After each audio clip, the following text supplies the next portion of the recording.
I'm here with Crauford Winery, and I'd like you to tell us a little bit about Crauford Winery and the wines we're going to taste tonight. Oh, sure. Well, Crauford is Scottish. We are 100% Scot, so that's really our foundation for the name. And the name of it is Tattoo, which is a big festival that takes place in front of Edinburgh It's not Castle. something you wear on your arm, a tattoo? Well, only if you've had a big night of drinking. But it's a big festival that celebrates art and wine in Scotland, so that's the name of the wine. My husband makes all the wines and I grow the grapes for the family. And where are the vineyards? The backside of Howell Mountain. Okay, so high up in Howell Mountain? Right, or? this is grown at 1,400 feet elevation. Okay. It's all dry farm. The vineyard's about 22 years old. So it has a lot of layers and complexity to it now. And we just kind of let it do its own thing with just a little, as minimal as much interference as we need to do. And give me some landmarks. Who's near you? Clark-Cladon is probably the closest so from exactly. us. Right, yeah, So it's it's great fantastic. to It's eastern exposed, which is always very nice to grow grapes. And in 2003, when it got very hot, how did you handle it? Well, you always have to take what Mother Nature gives you. So if you're having really hot summer, very dry summer, then you have to always do your cultural practices within the vine so it kind of protects the fruit. But this particular Cabernet is grown on terraces, so it's all stone terraces, so you have to be really careful of the reflection of the stone there on that property.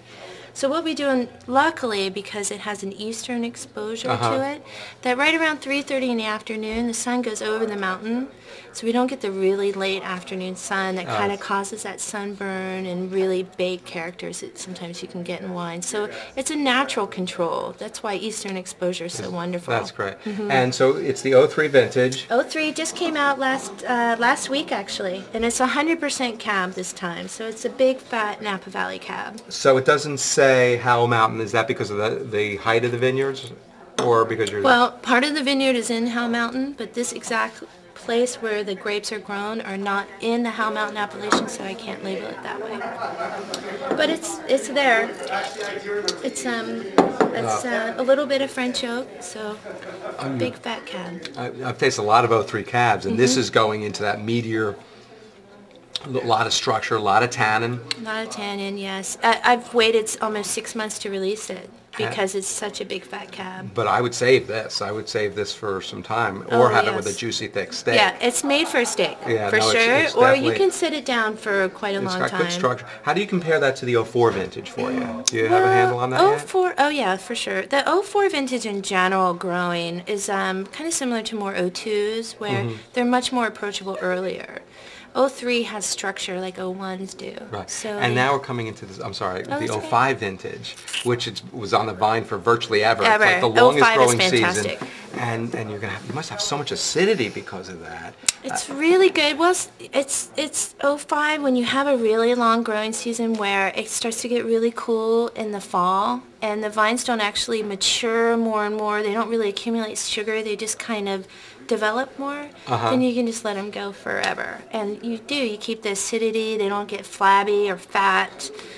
So that's really a great growing year for sure. I think 05s are really out of the world. It's exciting. We have the 03, which is really a dark, deep, tannic monster, but with enough fruit to balance it. You got the 04, which has ripeness, and a nice middle, and a good finish, but really friendly now. Right. And then we're going to have the 05, which is going to be, I think, a wine that could last forever. I mean, based upon what I'm reading about it and the wines we've tasted so far. I think you're right on.